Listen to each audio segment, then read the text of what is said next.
Good day everyone. Today we're gonna explain what is reuse, reduce, and recycle and how it works in our environment. Proper waste disposal is crucial for several reasons.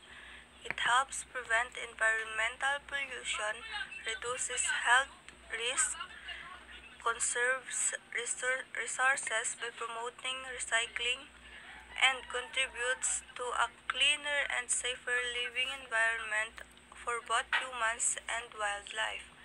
Proper waste management also helps mitigate the emission of greenhouse gases and protects ecosystems from the harmful effects of improper disposal. Improper disposal can have significant negative effects.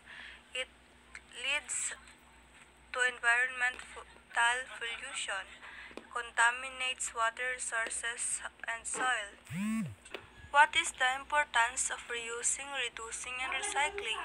The three R's, reducing, reusing, and recycling, are crucial for minimizing waste, conserving resources, and protecting the environment. Reducing consumption decreases the amount of waste produced.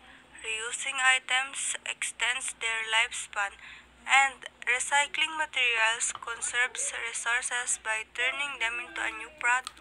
Together, they help lessen and strain on natural resources, cut down pollution, and promote a more sustainable way of living.